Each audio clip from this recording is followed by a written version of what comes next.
در این 2 روز بعضی از دوربری هایش هم آمدن توهین و گستاخی کردن. خب سرانجام من بلاکشان کردم. طبعا اینها واقعا قابل تحمل نیستن.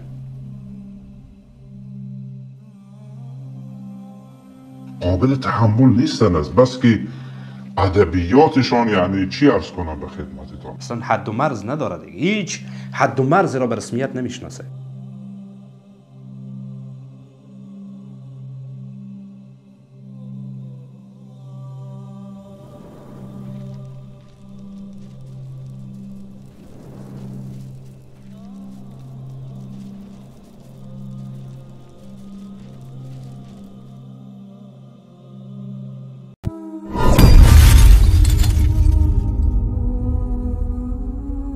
استاد یعنی شما میگن که کسایی که در رکاب طواغیت میجنگن و در مقابل مسلمان علیه اسلام، در مقابل کفار، حتی با کفار قدم به قدم میجنگن، اینا کافر نیستن؟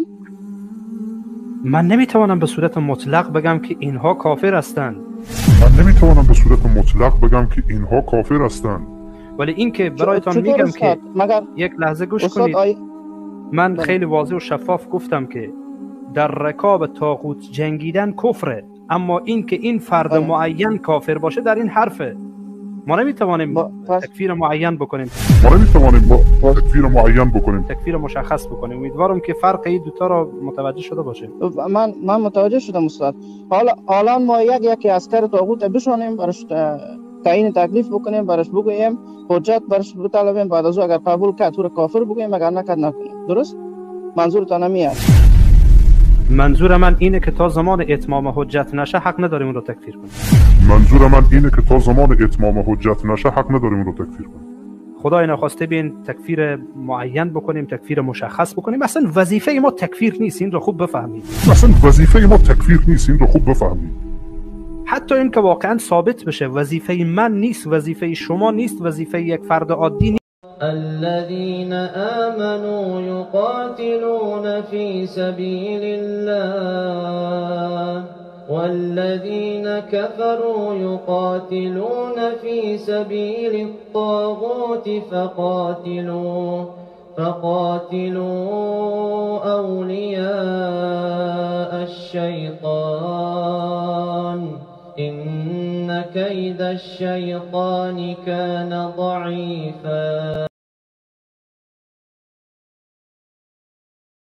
به هر حال برادر بزرگوارم در این شکی نیست که اردوغان انسان دستبرا و پابرای نیست بدون تردید، و خودش هم علنی میگه که من یک سکولار و دموکراسی را هم در جامعه خود و در کشور خود و در سرزمین خود در حال تطبیق است بدون شک و تردید. شک من در این مسئله ندارم و فعلا خیلی واضح و آشکاره، و در اینکه دستش با کفار والله اعلم.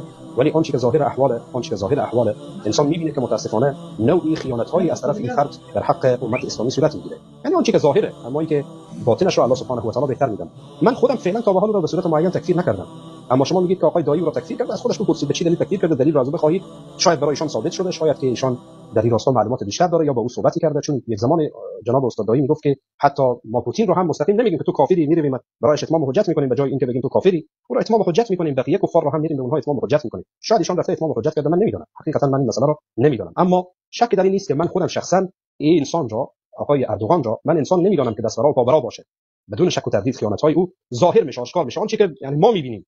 اما اینکه واقعیت احوال فرد چی است، میداند نمیداند، چه قسمی است چه قسمی نیست، دیگه این رو به هر حال شما برید از کسی که تکفیر کرده به صورت معین، برید از خودش بپرسید. شاید ایشان علم زیادی دربارش داشته باشند یا بیشتر در موردش اطلاعات داشته باشند. من ندارم، من همین مقدار اطلاعاتی که ظاهر بعضی احوال رو میبینم شک میکنم. بله.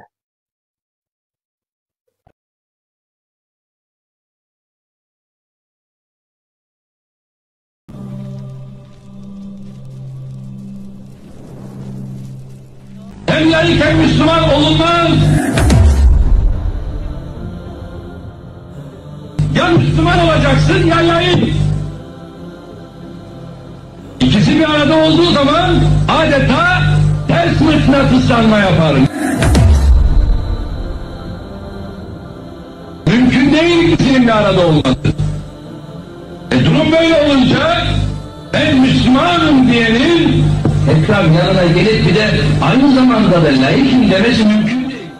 Cumhurbaşkanı sıfatıyla devletin varlığı ve bağımsızlığını vatanın ve milletin bölünmez bütünlüğünü, milletin kayıtsız ve şartsız egemenliğini koruyacağıma, anayasaya, hukukun üstünlüğüne, demokrasiye, Atatürk ilke ve inkılaplarına ve layık cumhuriyet ilkesine bağlı.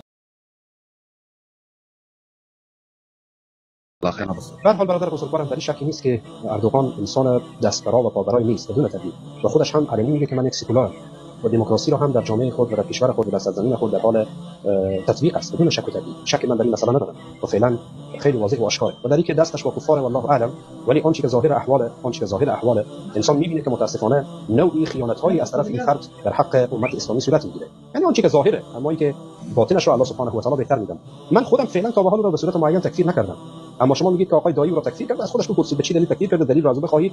شاید برای ایشان ثابت شده، شاید که ایشان در این راستا معلومات بیشتر داره یا با او صحبتی کرده، چون یک زمان جناب استاد دایی میگفت که حتی ما پوتین رو هم مستقیم نمیگیم که تو کافری، میرویم برایش اتمام حجت میکنیم، به جای اینکه بگیم تو کافری او رو اتمام حجت میکنیم، بقیه کفار رو هم میریم به اونها اتمام حجت میکنیم. شاید ایشان رفته اتمام حجت کرده، من نمیدونم، حقیقتا من این مسئله رو نمیدونم، اما شک در این نیست که من خودم شخصا این انسان را، آقای اردوغان را، من انسان نمیدونم که دستبرا و پابرا باشه. بدون شک و تردید خیانت‌های او ظاهر میشه، آشکار میشه، آنچه که یعنی ما میبینیم.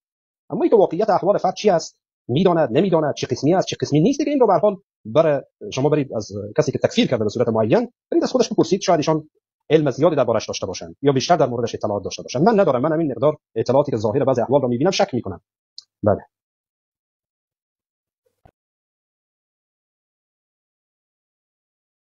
Ey NATO! Neredesin? Bu kadar mücadele veriyoruz. NATO, Türkiye NATO'nun ülkesi değil mi? Neredesin? Afganistan'da çağırdın, geldik.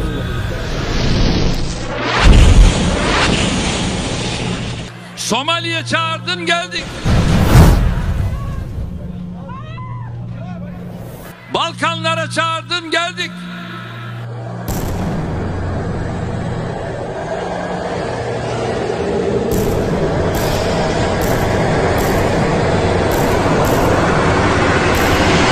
Şimdi de ben çağırıyorum.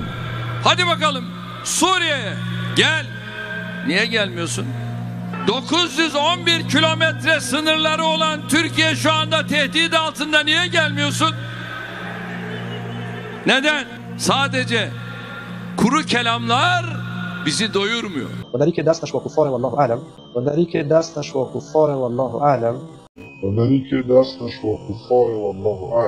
Durmuyor.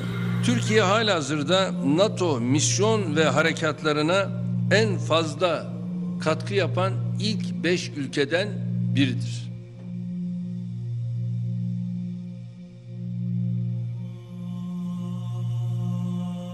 It is a great pleasure to welcome President Erdogan. باعث افتخار ماست که به آقای اردوغان برای اولین دیدارش در چند سال گذشته از کاخ سفید خوشایند بگویم. مردم آمریکا برای دهه‌ها با ترکیه دوست و متحد بودند.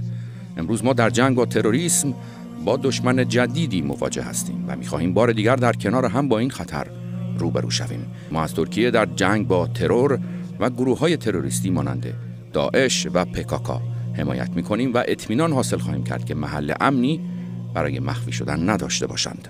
تجهیزات نظامی از سوی ترکیه و آقای اردوغان سفارش داده شده و اطمینان حاصل شد که به سرعت ارسال شوند.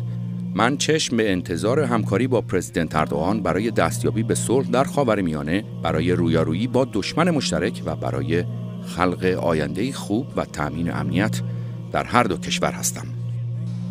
Sayın Başkan, değerli dostum, میخواهم از این فرصت استفاده کنم و از پرزیدنت ترامپ و کابینه‌اش برای میهمان نوازی که در حق نه تنها من بلکه همه همراهانم ادا کردند تشکر کنم و بار دیگر میخواهم در حضور شما از پرزیدنت ترامپ برای پیروزی افسانه‌ای او در انتخابات قدردانی کنم. ما اخیراً گفتگوی دو جانبه با پرزیدنت ترامپ داشتیم و فرصت یافتیم بر جوانب مستحکم در روابط میان دو کشور آمریکا و ترکیه که ریشه در گذشته دور دارد و اکنون به سطح استراتژیک رسیده است تأکید بگذاریم. رابطه بین ترکیه و آمریکا بر اساس منافع و ارزش‌های دموکراتیک مشترک بنا نهاده شده است. حفظ روابط مستحکم بین دو کشور نه تنها برای منافع مشترک بلکه برای سراسر جهان بسیار اهمیت دارد ما اساساً در کنار هم قرار داریم در سازمان ملل متحد، در ناتو و در گروه G20. ما همکاری نزدیکی در تمامی این نهادها داشتیم. می‌خواهیم از تقویت و گسترش این همکاری مطمئن شویم. ما بر همکاری بر سر طیف وسیعی از حوزه‌ها مانند اقتصاد، تجارت، سرمایه‌گذاری‌های موازنه‌ای، انرژی و صنایع دفاعی توافق داریم. برایمان مهم است که در جنگ با تروریسم اساساً داعش و همه گروه‌های تروریستی در منطقه همکاری کنیم. ما متعهد به جنگ با تروریسم در همه اشکالش هستیم. ملاقات رجب طیب اردوغان با پاپ فرانسیس در واتیکان اولین دیدار یک رئیس جمهوری ترکیه با رهبر کاتولیک‌های جهان در 59 سال اخیر است و گفته می شود که شناسایی اورشلیم به عنوان پایتخت اسرائیل توسط آمریکا و تجلیات سیاسی آن در خاورمیانه در مرکز گفتگوهای طرفین بوده است. به گزارش خبرگزاری رویترز، واتیکان از راه حل دو کشوری برای برقراری صلح میان اسرائیل و فلسطینیان حمایت می‌کند. راه حلی که اورشلیم شرقی را پایتخت کشور آینده فلسطینیان می‌داند. 2 سال پیش و در 100مین سال روز این واقعه، پاپ فرانسیس قتل عام ارامنه در زمان امپراتوری عثمانی را نسل کشی خواند که به تیره شدن روابط آن کشور با ترکیه منجر شد. اما اشتراک مواضع دو طرف در مورد اورشلیم و تأکید دو رهبر بر ضرورت حل و فصل آن در آخرین مراحل صلح اعراب و اسرائیل به نزدیکی آنکارا و واتیکان منجر شده است. ترکیه همکنون و همواره یکی از قابل اتکاترین شرکای آمریکا در منطقه برای محقق کردن این هدف بوده است و باید همین گونه باقی بماند. ترکیه تنها همپیمان ناتو است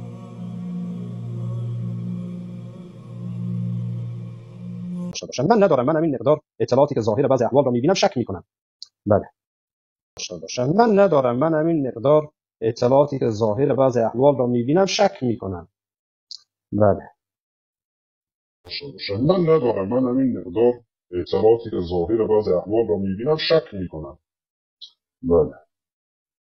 الله عز وجل کس افراد را که به مسند امامت تکیه میکنن، مردم امامت میتن، علما، اینا را زود رسوا میکنن.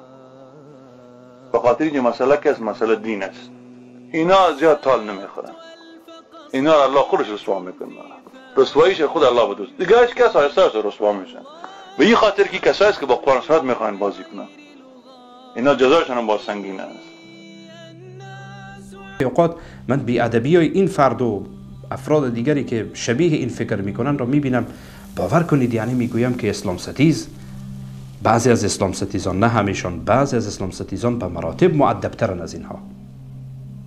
بعضی از روافض به مراتب مؤدب‌ترن. علیکم السلام و رحمت الله و برکاته. حضرت آیت الله حجت الاسلام بچون دیگه ثقة الاسلام، حضرت همیرا صلی الله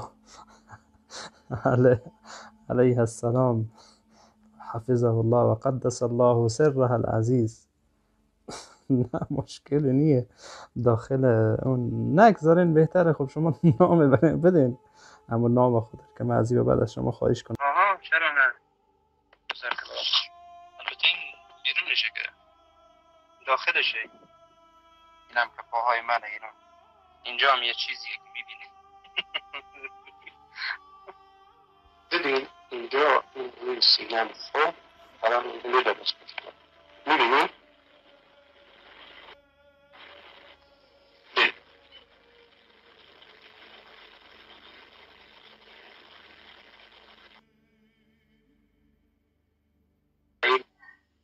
کیه بحث؟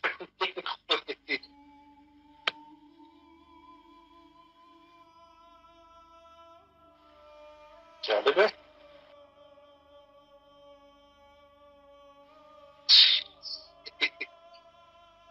خب من بحثی دیدم. دیدیش میگم دیدیش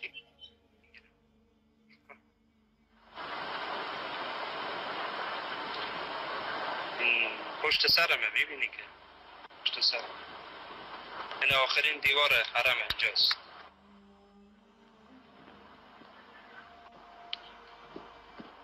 خوبه خوبه دیگه، خوبه هر لحظه تو میبینی، ما خود نمیتونیم ببینیم دیگه. این خیلی بده، نامردی دیگه. تو هر لحظه تو میبینی، ما نمیتونیم ببینیم. ها وقتی میگم عکس بفرست با من جنگ میکنی.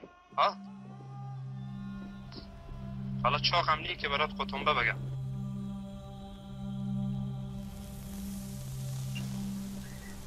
من احترام خاصی به شیخ ربیع مدخلی حفظه الله دارم، احترام خاصی به شیخ امان جامی رحمه الله دارم و اینها را جز مجاهدین و جز کسانی میدانم که اینها در راه زدودن بدعات واقعا تلاش کردند. خب دروغ میگی، من مدخلی نیستم. دروغ میگی. یا اینه که تو صحبتهای من را تعقیب نکردی و یا این که میگی من چرا تعقیب بکنم. نیاز استاد ما، استادی که از طرف دانشگاه برای ما تعیین شد در سنن ابی داوود، افتخار دارم بر این که استادم شیخ محمد ابن هادی مدخلی بود. خب دروغ میگی، من مدخلی نیستم. دروغ میگی. یا اینه که تو صحبتهای من را تعقیب نکردی و یا این که میگی من چرا تعقیب بکنم، نیازی به تعقیب کردن ندارم. خب حق نداری من رو رد بکنی مادامی که حرفای من رو نشنیدی. اگر حرفا رو شنیدی خب داری دروغ میگی. من احترام خاصی به شیخ ربیع مدخلی حفظه الله دارم، احترام خاصی به شیخ امان جامی رحمه الله دارم و اینها را جز مجاهدین و جز کسانی میدانم که اینها در راه زدودن بدعات واقعا تلاش کردند. فردی که انجام میده از روی جهل انجام بده و عذر به جهل داشته باشه و بر او اتمام حجت نشده باشه، با وجودی که عمل کفر انجام میده ولی ما نمیتوانیم آن را تکفیر بکنیم. اجتهادی کرده و بر اساس اجتهاد خودش به خطا رفته، به خطا رفته، به سرحد کفر، یعنی به سرحدی رفته که وارد کفر شده، وارد شرک شده، یعنی اعمال کفری و اعمال شرکی را تایید میکنه بدون اینکه بفهمه، بدون اینکه کسی او را متوجه بکنه که درسته تو فهمیده هستی و میفهمی ولی این عمل تو کفره، این عملی که انجام میدی یا این حرفی که تو زدی این حرف تو کفره، ولی تعویل میکنه، اجتهاد میکنه به تعبیر خود. معلوم نیست که اصلا تو در چی حدی هستی که آیا این واقعا کافر شده یا نشده. بعد از آن این وظیفه من و تو نیست، وظیفه یک حکومت اگر چنین باشه که راه باز بشه برای همه مردم، هر کس خب مخالفش را میکشه، میگه والله این کافر شده بوده، من این را کشتم، مرتد. این کردن به تکفیر یا کافر نمودن منظور همین است که یعنی شما رزاندن خونی اون واجب میدونه، جایز میدونه. همین است بدبخت. اما در ریختن آبروی یک مسلمانی که مخالفشان هست مانند آب خوردن برایشان، در تکفیر کردن یک مسلمان و فتوای قتل دادن یک مسلمان آب خوردن برایشان. حکم کردن به تکفیر یا کافر نمودن منظور همین است که یعنی شما رزاندن خونی اون واجب میدونه، جایز میدونه. همین است بدبخت. هل يعذر المشرك بالجهل؟ أظن هذا يوافق تقريبا سؤال الأخ علي من السعودية، هل العوام الرافضة مشتركون في نفس الحكم مع علمائهم؟ نعم، هذا يعني مسألة هي مهمة جدا، وإن كنا ما انتهينا من موقعهم في يتسع المقام للتفصيل فيها، نكمل يبغى لها حلقة يمكن العذر بالجهل. ومبدئيا نحن نقول الشرك الأكبر لا عذر بالجهل في وصفه أنه مشرك، فنقول المشرك جاهل، من يدعو صاحب القبر، من يستغيث به، مثل الرافضة مثل هؤلاء، نقول مشرك جاهل. يقول طيب هل يعني معناتها أنه يقتل؟ لا، العقوبة غير الحكم، غير الوصف. الوصف يختلف عن العقوبة. الوصف غير العقوبة. فالعقوبة النبي صلى الله عليه وسلم لم يعاقب بعض من جاءت منهم كلمات، والعقوبة في الدنيوية إنما تكون بعد إقامة الحجة، يعني بعد العلم، لكن عمله أنه مشرك ويطلق عليه أنه مشرك. نعم، حتى الكفار اليهود والنصارى، نفس الجهل. اليهود والنصارى كفار عندنا، ولذلك لا نقاتلهم، واللي هو العقوبة حتى إيش؟ بعد إيش؟ بعد ما ندعوهم، بعد العلم، يعني بعد الرسالة.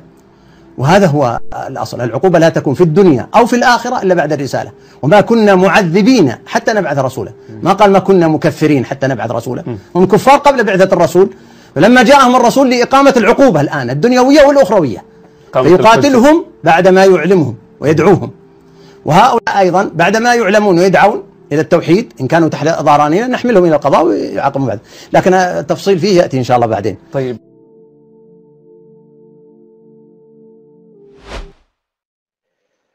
الحمد لله والصلاة والسلام على رسول الله وعلى آله وأصحابه ومن والاه أما بعد أعوذ بالله من الشيطان الرجيم هو الذي أرسل رسوله بالهدى ودين الحق ليظهره على الدين كله ولو كره المشركون وكفى بالله شهيدا. الله سبحانه وتعالى می‌فرماید که او هست اون ذاتی هست که ارسل رسوله بالهدى و دین الحق، میفرستد رسولش را با دین حق، یعنی فرستاد رسولش را با دین حق تا اینکه بر بالای دیگر دینها چی باشد؟ بر بالای دیگر دینها غالب باشد. البته که گرچنده که مشرکین این را بد ببینند هم، گرچنده که مشرکین بد ببینند هم، به همین خاطر است که حقیقت خیلی هم تلخ است. حقیقت خیلی هم تلخ است. به بسیاری از انسان ها و به بسیاری از شخصیت ها این حقیقت معقول نیست، به خاطر که به نفس و به یعنی فهم و عقیده باطل شخصیت ضدیت میکند. برای همون گرچنده که مشرکین بد ببینند هم، الله سبحانه و تعالی این دین خودش را نمیخیل ظاهر میکند. اکنون موضوع امروزینه یا اینکه ردی امروزینه گویم یا اینکه طلب گویم هم میشود. خوبترش طلبی که ما از اول طلب کرده بودیم، طلب اولینه که این فاتح قطنبه رو، این فاتح جهمی قطنبه رو ما شیخ ابو محمد مدنی حفظه الله به بحث دعوت کرده بودن. به بحث دعوت کردن و این گفت که کفرهای مرا ثابت کنند، اثبات کنند، چیزی میخواهند بگویند. گفت و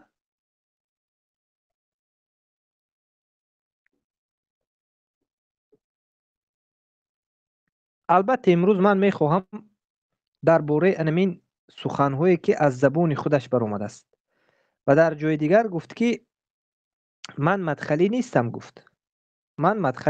گفت و امروز ما میخواهیم که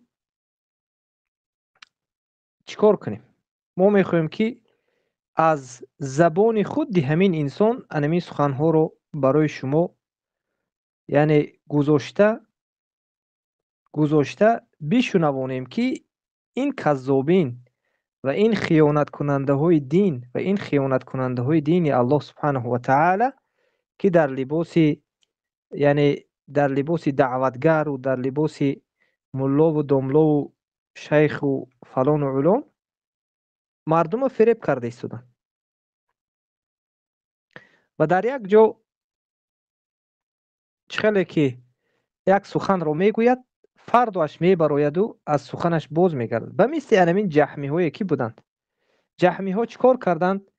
جهمی هایی که به مثل معروف راسخ و هم مسلکانش سخنی رو میگفتند، بعدا میبر آمدند و فرداش نه این رو ما نگفتیم، این برای ما تهمت است میگفتند. به همین خاطر است که ما میخواهیم که سخن خود این را گذاریم تا اینکه نگویند که این هم تهمتی بود و دیگر و دیگر. بیاید اکران رو باز میکنیم انشاءالله. اکران رو باز کرده با انمون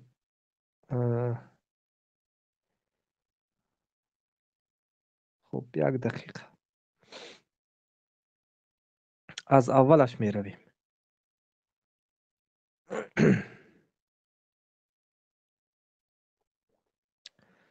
خب اکران باز شد. بله شاید باز شد. بارک الله فیکم. انا همینجا نکن گوش میکنیم که این چی میگوید. اگر یکی از اینها جرأت میکنه، من همینجا میگم، مشرک بودن ما را ثابت کنه، بسم الله بفرمایید. اگر ثابت کردی پس بعد برای تو اجازه است که هر چی دلت میخواد بگی.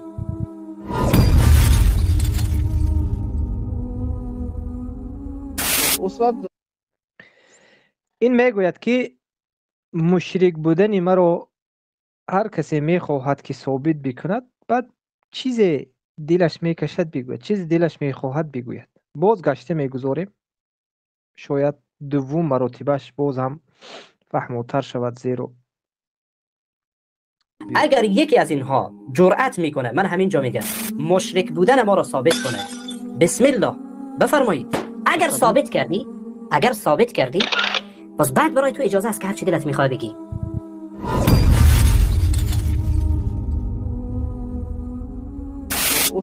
اکنون نوبت به کفریاتش آغاز می شود. اول سخن گفت، به این البته ما جواب گفته بودیم، اما بدون این نوارهایش، بدون این نوار جواب گفته بودیم. اکنون گوش میکنیم، کفریاتش گوش کنید. استاد یعنی شما میگن که کسایی که در رکاب طواغیت میجنگن و در مقابل مسلمان علیه اسلام، در مقابل کفار، حتی با کفار قدم به قدم میجنگن، اینا کافر نیستن؟ من نمیتوانم به صورت مطلق بگم که اینها کافر هستند. ولی این که برایتان میگم که یک لحظه گوش کنید. من خیلی واضح و شفاف گفتم که در رکاب طاغوت جنگیدن کفره، اما این که این فرد معین کافر باشه در این حرفه. ما نمیتوانیم تکفیر معین بکنیم، تکفیر مشخص بکنیم. امیدوارم که فرق این دوتا را متوجه شده باشه. من متوجه شدم استاد. حالا ما یکی اسکر طاغوت بشونیم، براش تعیین تکلیف بکنیم، براش بگوییم، حجت براش بطلبیم، بعد از او اگر قبول کرد تو کافر بگوییم، اگر نکرد نکنیم. درست؟ منظورتان همیه؟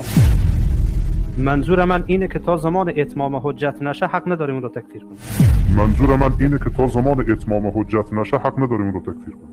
خدای نخواسته بین تکفیر معین بکنیم، تکفیر مشخص بکنیم. اصلا وظیفه ما تکفیر نیست، این رو خوب بفهمید.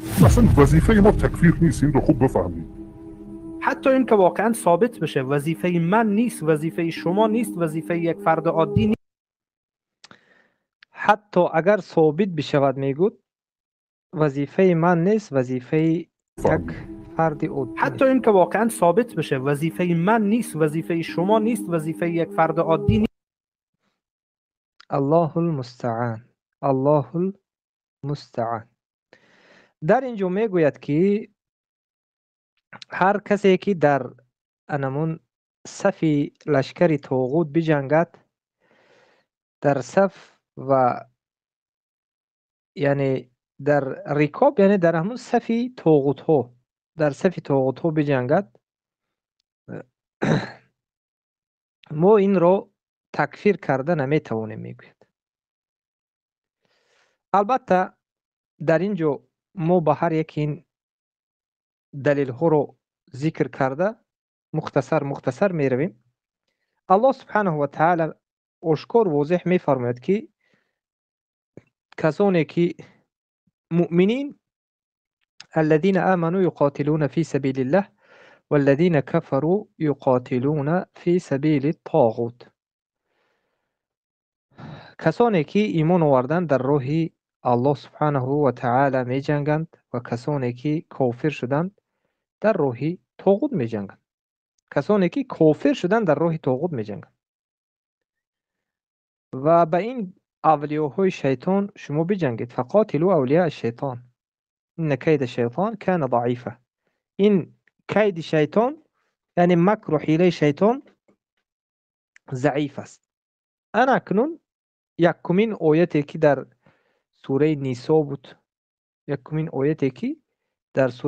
بود، و الله سبحانه و تعالی فرعون، وزیرش هامان، لشکرش همه رو در کفر و شرک و در جرم و ظلم، در خطاگی در یک جا ذکر کرد، هم در عذاب، هم در هم در عذاب و هم در یعنی خطاگی و کفر و شرک و عقوبت یعنی گناه. و دیگر دلیلی که زمانی بود که مسلمان ها در مکه بودن، در صف مشرکین بر آمدند و بر ضد رسول الله صلی الله علیه وسلم جنگیدند. بر ضد رسول الله صلی الله علیه وسلم جنگیدند.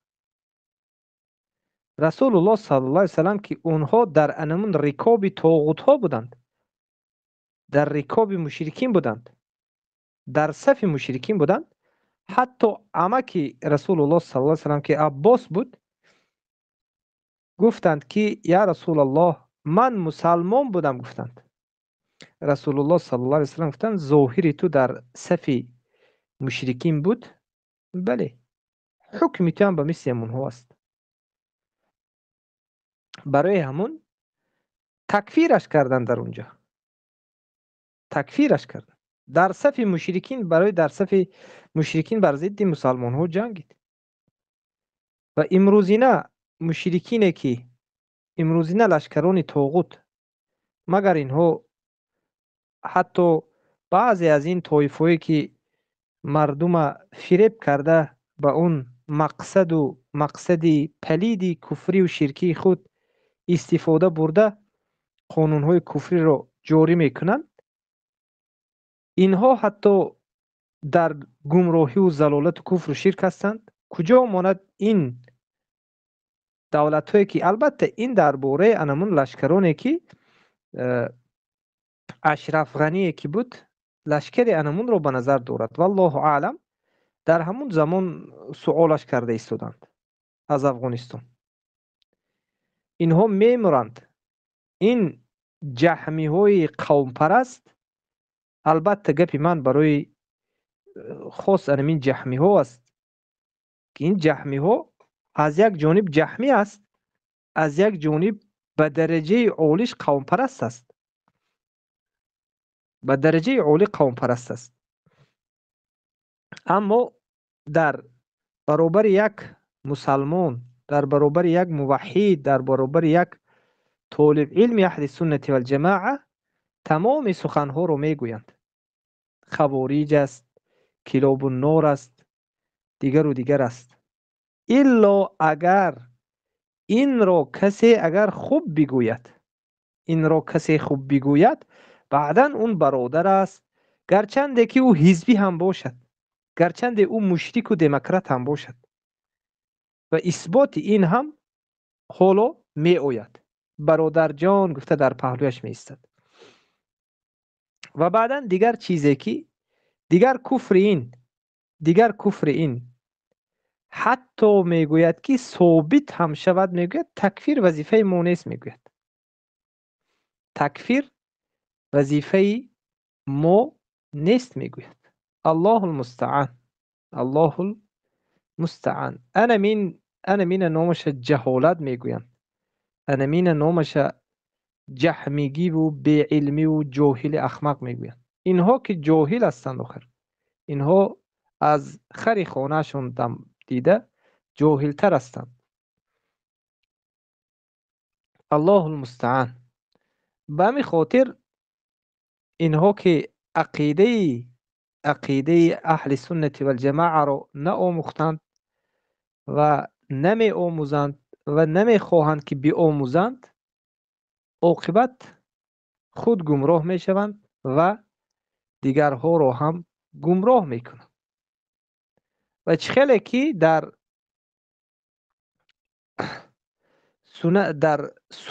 شرح سنه امام بربهاری علمای اهل سنت و الجماعه رو سبحان الله بینید که چقدر زیبا بیان میکنند. علمای اهل سنت و الجماعه زیبا بیان میکنند. میگویند که ما میگویند از اهل قبله کسی رو از دایره اسلام خارج کرده نمیتوانیم. ما از اهل قبله کسی رو از دایره اسلام خارج کرده نمیتوانیم. ولا نخرج احدا من اهل القبلة من الاسلام حتى يرد آية من كتاب الله او يرد شيئا من آثار الرسول صلى الله عليه وسلم رسول الله صلى الله عليه وسلم او يذبح لغير الله، یا اینکه آیتی از آیات قرآن رو از کتاب الله سبحانه و تعالی رد بکند، یا اینکه او يرد شيئا من آثار الرسول صلی الله علیه وسلم، از آثار رسول الله صلی الله علیه وسلم چیزی رو رد بکند. او یذبح لغیر الله، یا اینکه بغیر از الله سبحانه و تعالی ذبح بکند. او یصلی لغیر الله، یا اینکه بغیر از الله سبحانه و تعالی نماز بگذارد. فاذا فعل شيئا من ذلك، اگر همین انسان از همین 4 چیزی که در بالا ذکر کرده شد و به مانند همین دیگر چیزهایی که از کفر و شرک است میکند، وجب علیک واجب است بر تو که ان تخرجه من الاسلام، واجب است که تو از اسلام خارجش کنی. انکون فهمیده ایستادید که یک انسانی که به کفر و شرک واقع می شود برای مسلمان واجب است. نگفته ایستاده است در اینجا که برای عالم واجب است. وجب علیک، بر تو واجب است، یعنی بر هر یک مسلمانی که از انمی کفر و شرک این باخبر شد، انمی کفر و شرکش دید، برای او واجب است که او را از اسلام خارجش کند. و همچنین در دوام میگویند که با خوارج ها رد زده میگویند که اولی قسم رد زدن به این جهمی ها است. اول قسم علمای اهل سنت خیلی به حکمت صحبت میکنند. سبحان الله. اول قسمش رد به این جهمی ها هست که به شرک و کفر گرفتار شده رو یک باره واجب است که تو از اسلام خارجش کنی.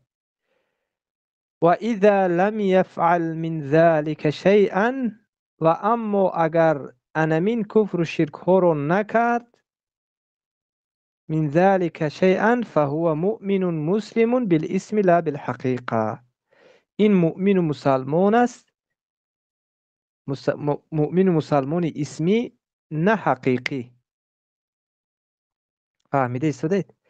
یعنی یک انسانی که کفر و شرکش رو ندیدی، یک مسلمانی که لا اله الا الله میگوید، نماز میخواند، روزه میگیرد، کفر و شرک این رو ندیدی، او مسلمان اسمی است نه مسلمان حقیقی. یعنی حکمی به ظاهر هم رد به جهمی ها در اول، در آخر اومده هم رد به خوارج است. علمای اهل سنت و الجماعه خیلی زیبا رد میزنن به اهل بدعت. انا کوین این در اینجا میگوید که حتی ثابت شود هم ما تکفیرش نمی کنیم. البته در اینجا یکی از بارک الله فیکم، یکی از کفرها ما میدونیم که یعنی کفر اکبر با بارک الله فیکم با کفر اکبر 5 قسم است. یعنی 5 قسم که 5 نوع گوییم، 5 نوع. یکی از اینها کفر چی است؟ کفر اعراض است. کفر اعراض، روگردونی. کفر اعراض است که رو میگردوند.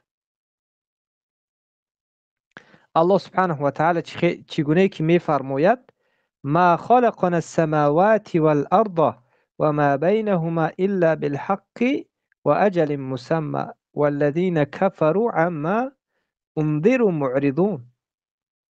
و یعنی که جای شاهد دلیل چی است؟ و کافران والذین کفروا و کافران از آنچی بیمشون میدهند روی میگردانند. الله سبحانه و تعالی میفرماید که ما آسمان ها زمین و آنچی را که در میان آن دو است جز بر حق و در مدت معین نیافریدیم. و کافران چیکار میکنند؟ رو میگردانند، با الله سبحانه و تعالی ایمان نمیآورند.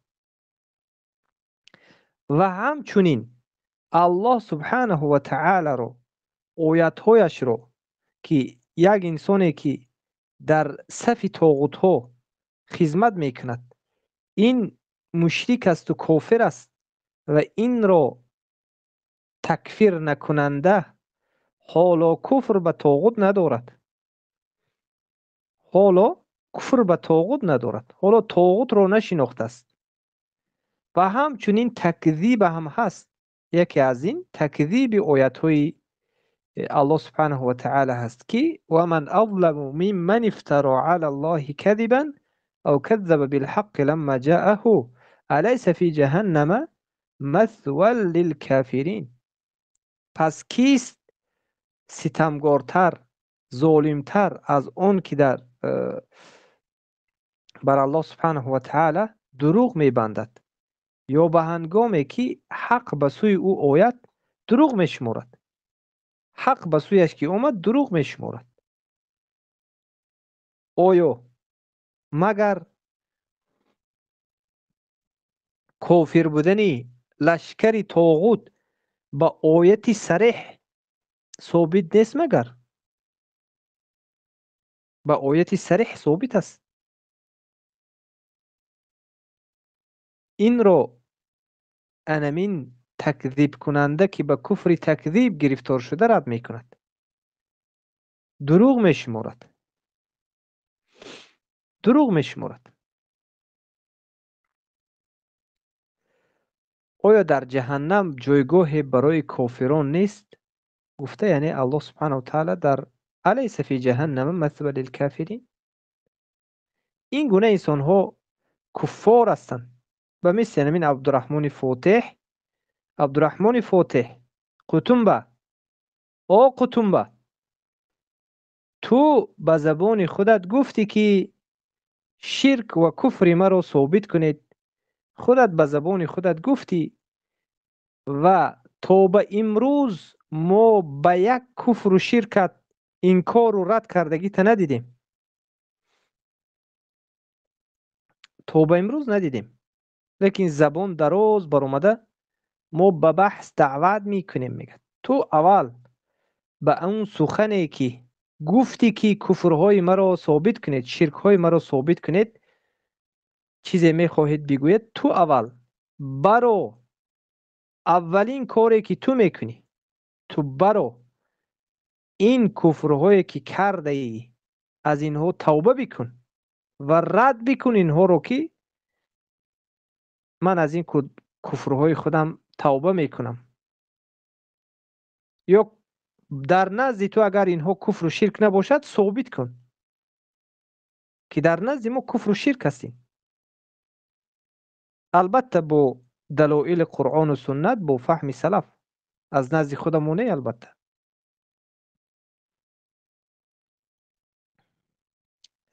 به همین خاطر این بود، این به جواب به این سخنهای این و اثبات کفرهای این، اثبات کفرهای این و همچنین در کفر شک هم گرفتار هستیم.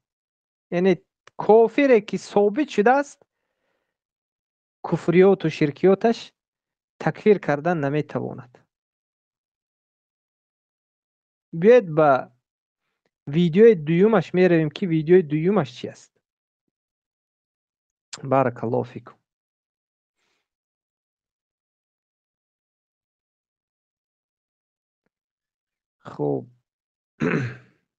خب دروغ میگی، من مدخلی نیستم. دروغ میگی. یا اینه که تو صحبتهای من را تعقیب نکردی و یا این که میگی من چرا تعقیب بکنم، نیازی به تعقیب کردن ندارم. خب حق نداری من رو رد بکنی مادامی که حرفای من رو نشنیدی. اگر حرفا رو شنیدی خب داری دروغ میگی، داری به چهره پیروان خود خاک میپاشی، دروغ میگی، به چشمشان خاک میپاشی. من مدخلی نیستم. این چیزی که تو به نام مدخلی میگی بارها من نقد کردم. دروغ نگو پس. خب دروغ میگی، من مدخلی نیستم، دروغ میگی. یا اینه که تو صحبتهای من را تعقیب نکردی و الله المستعان. چخیلی که شما شنیدید این میگوید که من مدخلی نیستم. میگد درست شنیدید؟ بله، من مدخلی نیستم گفتم خیلی است. بله، انا اکنون بیایید این مدخلی نبودنش رو از زبان خودش میشنویم. این گفت که من مدخلی نیستم. گفت خوب گوش کن. من احترام خاصی به شیخ ربیع مدخلی حفظه الله دارم، احترام خاصی به شیخ امان جامی رحمه الله دارم و اینها را جز مجاهدین و جز کسانی میدانم که اینها در راه زدودن بدعات واقعا تلاش کردند. اما در جای نقد هم بر اینها وارده، بر این بزرگواران نقد هم وارده، مثل که بر هر عالمی وارده. متوجه شدید؟ بر هر عالمی وارده. حتی علمای در داخل خود سعودی بر ایشان نقدهای وارد کردند، بر شیخ ربیع و همچنین بر شیخ امان. من اکثر اساتید من شاگردای این دو بزرگوار بودن، و خود من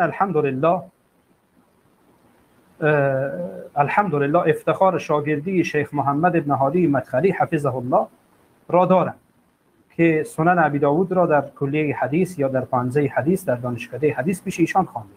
الحمدلله مدت 3 سال و نیم ما با هم بودیم، یعنی ایشان ما را درس میدادن. من افتخار میکنم به این و احترام خاص به ایشان هم نیز قائلم. بارک الله فیکم. شنیدید که این در اینجا گفت که در اول که من یگان خیلی مدخلی نیستم و در آخر بر اومد گفت من به ایشان البته احترام قائل هستم و بسیاری از انمون استادان من یعنی شاگردان انمین کس ها بودند. اکنون این مدخلی ها که البته شیخ ابو محمد مدنی حفظه الله و رعاه، الله سبحانه و تعالی حفظشون کند، به اینها حتی چندین حلقه درس و ردی، یعنی هم رد صوتی و هم کشف شبهات اینها و هم به طرز خطی رساله کتاب نوشته هستند. اینها یکی از جهمی ها این زمان ما هستند و اینها یکی از انمون علمای سلطانیه که بسیاری مسلمان ها رو به قتل و کشتارشان سببگار شدگی انسان ها هستند. اینها خیلی هم فتواهای کشتن مسلمان ها رو برآوردگی اینها هستند. انمین محمد کی است؟ محمد امان جامی و انمین رابع هادی مدخلی. و این دو جهمی، این دو مشرکین و این دو خبثا و این دو لعنتی که تمام مسلمان ها رو حکمش برآورده و برای امریکا و برای دیگر جاها برای مسلمان ها رو نیست نابود کردن راه گشوده دادگی انمین ها هستند. انمین ربیع هادی مدخلی و محمد امان جامی. و اهل سنت رو خوارج گفته، طاغوت ها رو مسلمان و امیر المؤمنین گفتگی انمین ها هستند. و این کتنبه در جایی که برای آبروی شخصی این خبیث و این مشرک نجسی خودخواهی یعنی منصب پرست در جای می آید میگد که نه، میگد من شاگرد اون نیستم، میگد. و این خبثا اینقدر منصب طلب هستند که اینقدر خودخواه و منصب طلب هستند. به خاطر منصب دین خودم فروختند و اینقدر مردم فریب میکنند. شما یک مرتبه گوش کنید که در اینجا میگوید که من شاگردی او نیستم، به من تهمت میکند. میگد بیاید یک مرتبه دیگر گذاریم که تا اینکه نگویند که شما ساختید و بافتید و دیگر کردید. گفت مرحمت گوش خب دروغ میگی، من مدخلی نیستم. دروغ میگی. یا اینه که تو صحبتهای من را تعقیب نکردی و یا این که میگی من چرا تعقیب بکنم، نیازی به تعقیب کردن ندارم. خب حق نداری من رو رد بکنی مادامی که حرفای من رو نشنیدی. اگر حرفا رو شنیدی خب داری دروغ میگی. اگر حرفا رو شنیدی داری دروغ میگی. الله المستعان، این هم دروغ میگوید بدون شرم و حیا، باز هم تهمت میکند. این مردمی که البته خطاب من به گوش کننده های انمین لعنتی ها هست که این خوب از مردم در نزد اینها هیچ کسی نیستند. اینها چیزی رو خواهند میگویند، چیزی رو خواهند این کار میکنند. و چه خیلی که خودش گفت، چه خیلی که خودش در اینجا میگوید، انا بیاید در اول میگه شرک ما رو اثبات کنید، چیزی بخواهید بگویید. البته ما چیزی بخواهیم نمیگوییم، چیزی که شریعت میگوید ما همون رو میگوییم به تو. بیاید از من عادت و یعنی آداب این خودش رو من به این خودش نشان بدهم که آداب خودش و فهم خودش به دیگر انسان ها چه خیلی است. گوش کنید. اگر یکی از اینها جرأت میکنه، من همین جا میگم، مشرک بودن ما رو ثابت کنه، بسم الله بفرمایید. اگر ثابت کردی باز بعد برای تو اجازه است که هر چی دلت میخواد بگی. این میگوید که اگر ثابت کردی هر چی دلت میخواهد بگو. البته هر چی دل ما بخواهد ما به مثل تو نمیگوییم ای مشرک. تو را ما همین میگوییم که توبه بکن. انا اکنون خودش گوش میکنیم که هر چی دلش بخواهد میگوید. گوش کنید. خب دروغ میگی، من مدخلی نیستم. دروغ میگی. دروغ نمیگیم. گوش کن. تو مدخلی بودنت خودت گوش کن. گوش کن. من احترام خاصی به شیخ ربیع مدخلی حفظه الله دارم. احترام خاصی به شیخ امان جامی رحمه الله دارم. مرحمت. تو میگویی که دروغ میگویی. تو خودت به خودت دروغ گفته ایستادی. تو کی را فریب میکنی؟ برای همون گوش کننده های این شیطان انسانی، شیطان انسی زنده، شما فریب این را نخورید. که این اینقدر فریبگری مکار است که شما رو میتواند در 2 دقیقه فریب کند. ولو بعد از اون هم، بعد از فریب کردن هم شما رو تهمت هم میکند. یک گوش کنید ده چه خیلی تهمتگر است. هم سخن میگوید که تو دروغ میگویی میگد، باز تهمت میکند. خب دروغ میگی، من مدخلی نیستم. دروغ میگی. یا اینه که تو صحبتهای من را تعقیب نکردی و یا این که میگی من چرا تعقیب بکنم. بیا صحبت تو رو ما تعقیب کردیم. انا گوش کن صحبتت رو. من احترام خاصی به شیخ ربیع مدخلی حفظه الله دارم. احترام خاصی به شیخ امان جامی رحمه الله دارم. و این را هم این کار بکن که این سخن من نیست. مگر این سخن تو نبوده سخن کی است؟ سخن یگان جین است. مگر یا یگان شیطان دیگر است؟ البته سخن خودت هست. آخر یک بار دیگر گوشت میکنیم. خب دروغ میگی، من مدخلی نیستم. دروغ میگی. یا اینه که تو صحبتهای من را تعقیب نکردی. حاضر تعقیب کردی. من دیدم که تو خودت دروغ میگویی، کذاب لعنتی. و یا این که میگی من چرا تعقیب بکنم، نیازی به تعقیب کردن ندارم. خب حق نداری من رو رد بکنی مادامی که حرفای من رو نشنیدی. اگر حرفا رو شنیدی خب داری دروغ میگی. اگر حرفا رو شنیدی داری دروغ میگی. الله المستعان. اگر اینقدر بیناموس انسان من نودیده ایستادم که خودش سخن میگوید باز دیگرها رو میگد که اگر شنیدی هم دروغ میگویی میگد.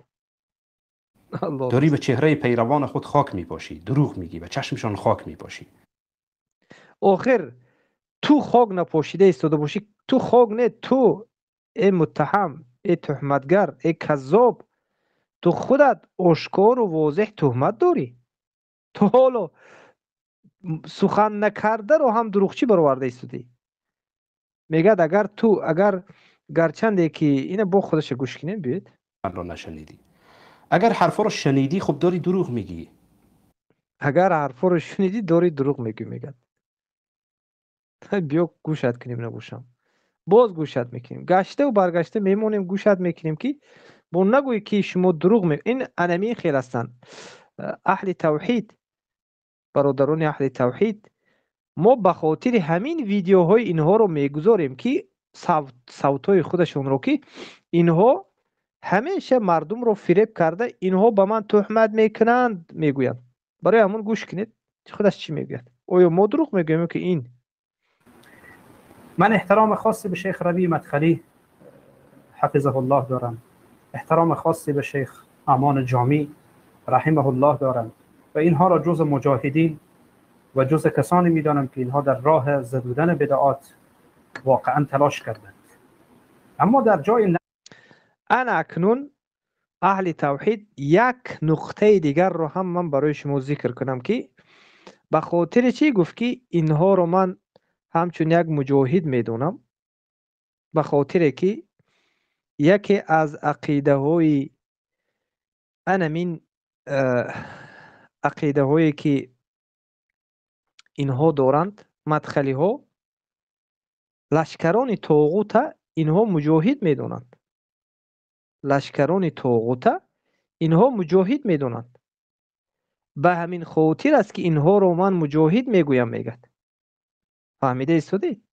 برای همین است که این کذابین و این دروغگویان و این بازی کنندگان به دین الله سبحانه و تعالی، اینها مردم رو انمین گونه فریبانیده مردم رو به دست طاغوتان می سپارند. لشکری طاغوت مجاهد میگوید و مسلمان ها رو خوارج گفته، مسلمان ها رو قتلش واجب است گفته به طاغوت ها می سپارند. و برای این اهل توحید شما شاید گوید که اوی برادر محمد ابو حلیمه تو تهمت نمی کنی مگر به این شخصیت. بیاید من اثبات این سخن خودم رو برای شما بکنم. بیایید اثبات این سخن من همین جا هست. مرحمت. این موضوع رو میخواستم عرض بکنم دوستان گرانقدر که این آدم حقیقتا هم فکرانش دسیسه ای که بازی کردند، من میخواهم که از طریق مراجع قضایی و عدلی اینها را دنبال بکنم و خاصتا اون فردی که در چی هست در هلند و در آلمان خانه هایشان هم مشخص شده. متوجه خود باشید، من شما را تهدید نمی کنم. خانه هایتان مشخص شده و ترفندتان هم افشا شده. ان شاء الله که من با شما برخورد قانونی خواهم کرد. برخورد قانونی خواهم کرد و شما را این گونه ول نمی کنم. بد دامی خودتان را انداختید و بد دامی خودتان را انداختید که این بار دیگه در حقتان خوبی نمیشه. خوبی نمیشه در حق شما، خاصتا اون کسی که در هلنده. در حق تو که ابدا خوبی نمی کنم. نام و مشخصات تو هم چی جعلی چی حقیقی ان شاء الله که مشخص میشه و دیگه الله متعال در حقتان رحم بکنه، مگری که توبه کنید و آدم بشید. در این صورت دیگه شاید بتونم از شما بگذرم به هر ترتیب. دوستان گرانقدر، این تهدید نبود بلکه حق خواهیه. دوستان گرانقدر، حق خواهیه. و من دیگه دوستان گرانقدر نمیخوام از این بیشتر خدمت شما عزیزان عرض بکنم. بارک الله فیکم اهل توحید. اوضاعش خوب بود. یکی از شما با من جواب میگفتید خوب میگید. اوضاعش شنوا بودم این رو. بله اخی بله. بارک الله فیکم.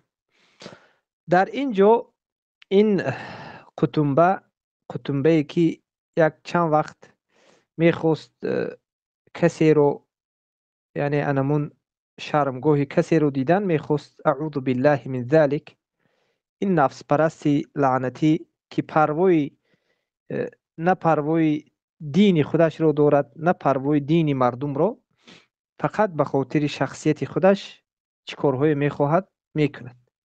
یکی از اونها انمین کارش که یعنی تهدید دارد کسی رو در اینجا که به سود و به محکمه ها یعنی کار رو حل میکنیم.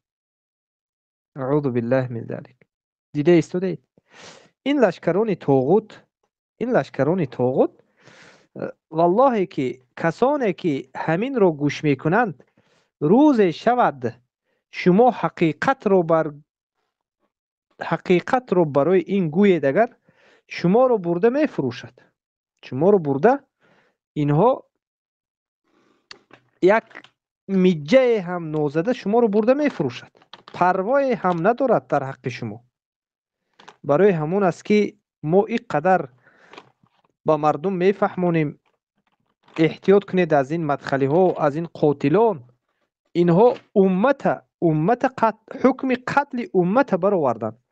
اهل سنت رو خوارج گفته حکم قتل اینها رو برای کفار و مشرکین، برای طاغوت ها برآوردن. برای همین است که ما شب و روز میگوییم که از این مدخلی ها، از این جهمی ها، از این لعنتی هایی که مسلمان ها رو خوارج گفته شب و روز میفروشن، احتیاط باشید. اینها یکی از این طایفه ها طایفه ماتریدی و اشاعره هست. این طایفه ها هم خوارج سخترین هستند. این اشاعره ها هم سخترین خوارج ها هستند که اهل سنت رو هر کسی که الله در آسمان است میگوید این رو بت پرست گفته حکم قتلش رو میبرورند. از این عقیدهش باز نگردد قتلش میکند. از این عقیدهش باز نگردد قتلش میکند. این کی هست؟ این انمین خوارجین هستند. این خوارجین است. اما امروزینه جهمی هایی که دیده استودید به نام سلفی، مدخلی و این لعنتی های مسلمان کش، موحد کش، با لباس اهل سنت و الجماعه در یک مکتبه در کتابخانه می نشینند، لیکن همیشه در فتوا برآوردن کشتن مسلمان ها هستند.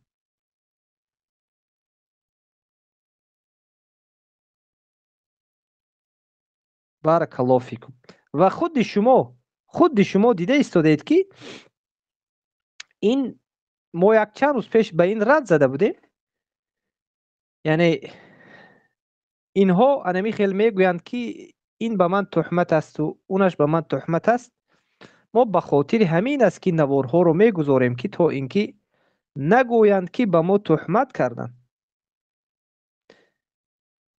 و من باری دیگر یک 5-10 دقیقه دیگر گشته و برگشته میگذاریم که نگویند که شما به من تهمت کردید. بسم الله. بینید این میگوید که ای فاتح قطنبه، تو میگویی که من مدخلی نیستم، همین خیل هست؟ بله، در اینجا میگوید که من مدخلی نیستم. کنی این کجا شد ویدیوش؟ اینجا میگوید که من مدخلی نیستم. خب دروغ میگی، من مدخلی نیستم، دروغ میگی. خب من مدخلی نیستم گفت. مختصر من احترام خاصی به شیخ ربیع مدخلی حفظه الله دارم. من احترام خاص دارم به ربیع مدخلی و محمد امان جامی. من احترام خاصی به شیخ ربیع مدخلی حفظه الله دارم. احترام خاصی به شیخ امان جامی رحمه الله دارم و اینها را جز مجاهدین و جز کسانی میدانم، جز مجاهدین، جز کسانی میدانم که گفته اینها یعنی مجاهد در راه کی هستند؟ مجاهد در راه طاغوت هستند. مجاهد در راه طاغوت، اینها در راه الله نیستند. اینها جد و جهدشان در راه طاغوت است، نه در راه الله، نه در راه اعلای کلمت الله.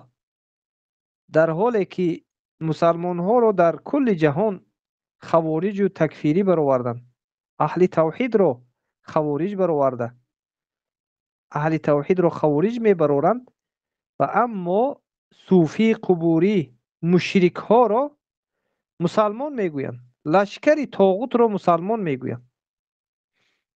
لشکر طاغوت در نزد اینها کافر نیست. لشکر طاغوت در نزد اینها کافر نیست، مسلمان است. و برای این سخنم باز هم گشته لشکر طاغوت مسلمان بودنش اثبات میکند در انمین نوارش. بیاید باز گوش میکنیم یک باری دیگر که چگونه یعنی لشکر طاغوت مسلمان میگوید. اگر یکی از اینها جرأت میکنه، من همین جا میگم، مشرک بودن ما را ثابت کنه، بسم الله بفرمایید. اگر ثابت کردی باز بعد برای تو اجازه است که هر چی دلت میخواد بگی.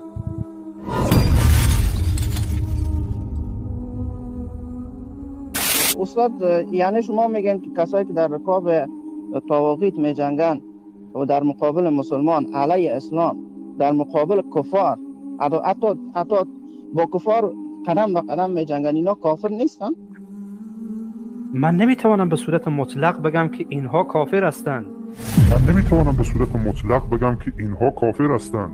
ولی این که برایتان میگم که یک لحظه گوش کنید.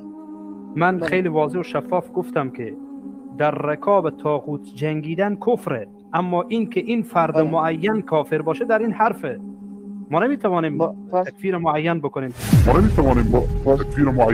تکفیر مشخص بکنیم. امیدوارم که فرق این دوتا را متوجه شده باشه. من متوجه شدم استاد. حالا ما یکی عسکر طاغوت بشونیم، براش تعیین تکلیف بکنیم، براش بگوییم، حجت براش بطلبیم، بعد از اگر قبول کرد تو کافر بگوییم، اگر نکرد نکنیم. درست؟ منظورتان همیه؟ منظور من اینه که تا زمان اتمام حجت نشه حق نداریم اون رو تکفیر کنیم. خدای نخواسته بین تکفیر معین بکنیم، تکفیر مشخص بکنیم. اصلا وظیفه ما تکفیر نیست، این رو خوب بفهمید. حتی این که واقعا ثابت بشه وظیفه من نیست، وظیفه شما نیست، وظیفه یک فرد عادی نیست. بارک الله فیک اهل توحید.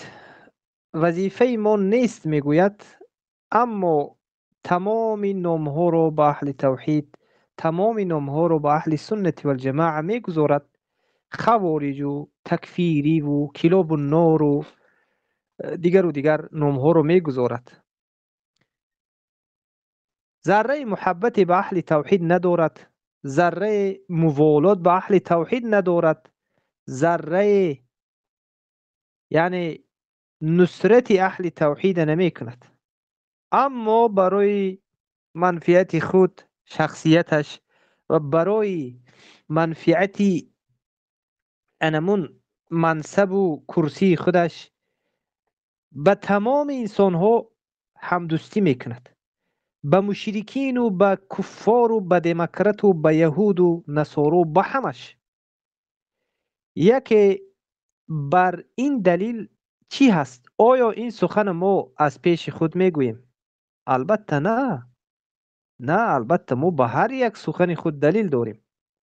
بیایید اکنون بینیم که چگونه به یک کافر، به یک مشرک، به یک حزبی، به یک یهود، به یک دشمنی الله و رسولش و دشمنی تمام مسلمان ها چگونه برادری، اظهار برادری و اظهار دوستی و یعنی اظهار دوستی چخیل اظهار میکند.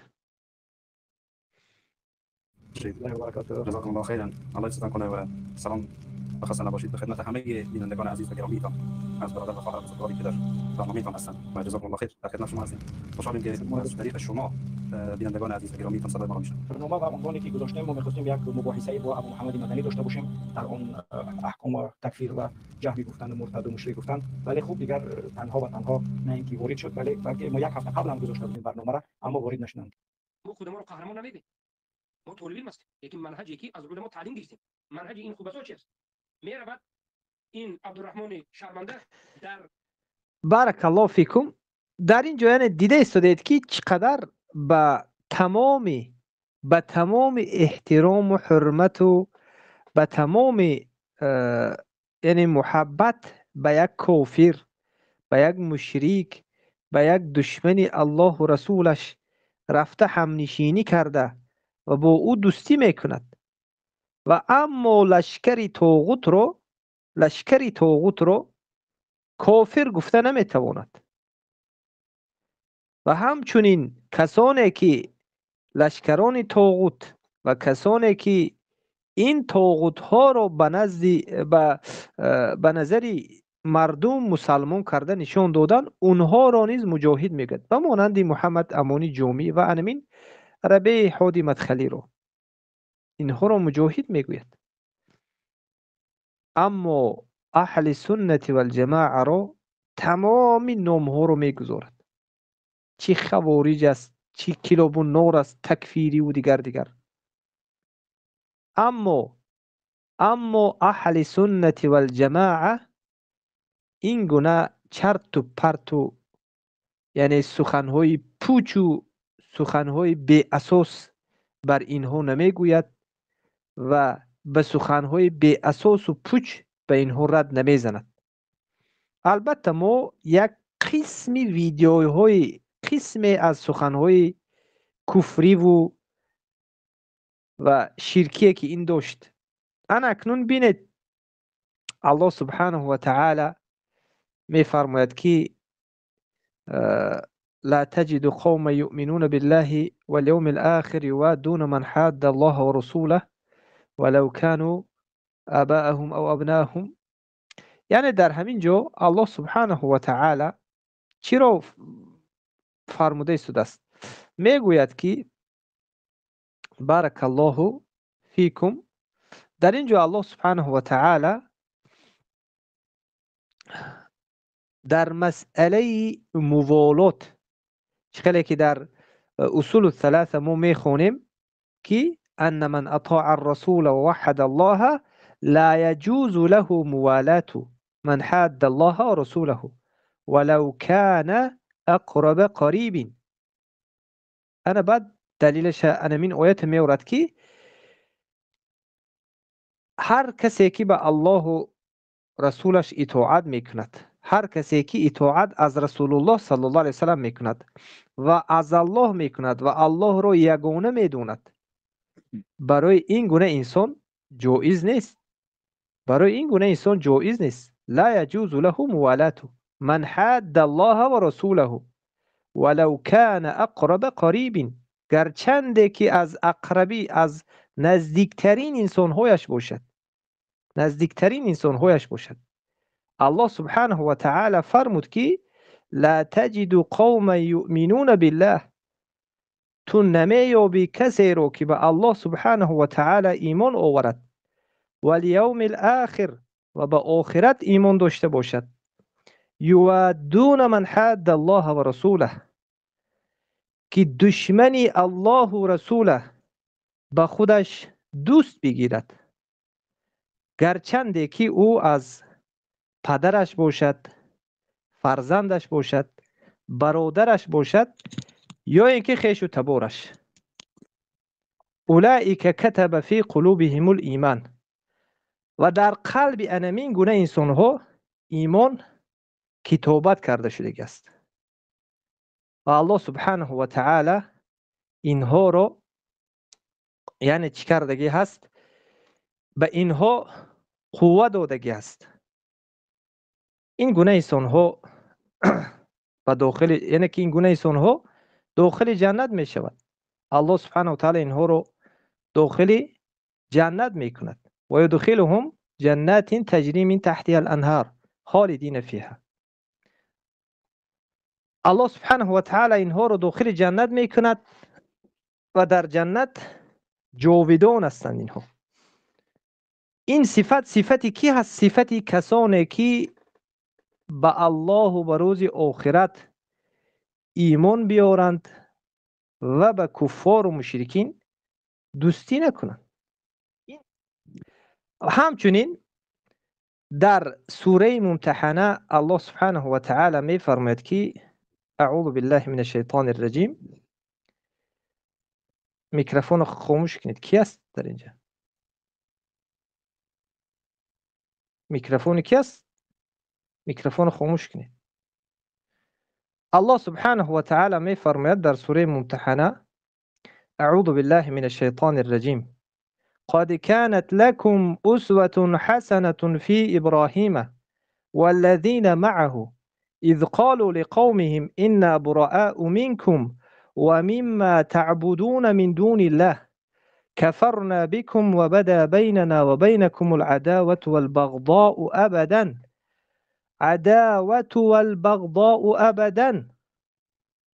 أنا اکنون بیاید بینیم این آقای قطنبه رو که چگونه در اینجا مهر و محبت و دوستی میکند نشان داده ایستاده است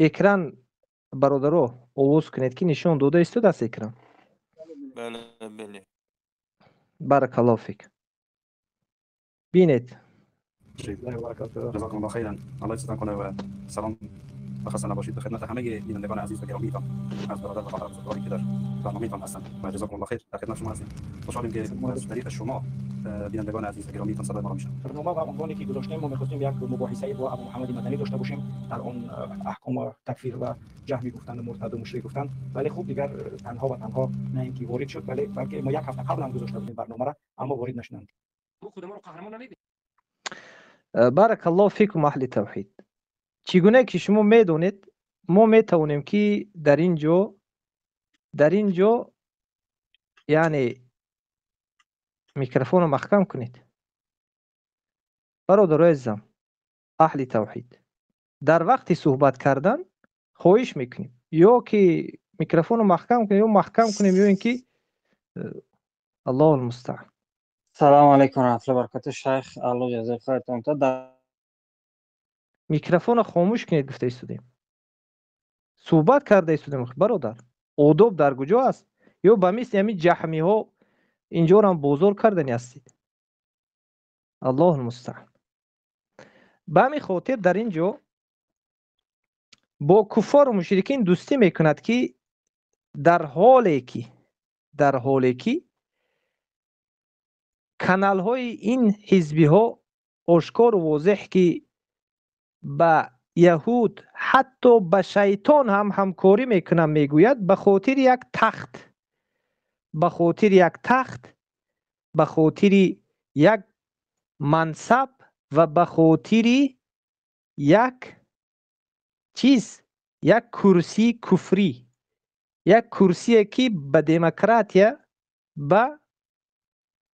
دموکرات چیکار میکند این قانون ها رو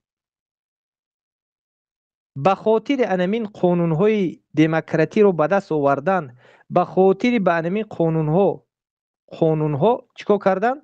حکمرانی کردن.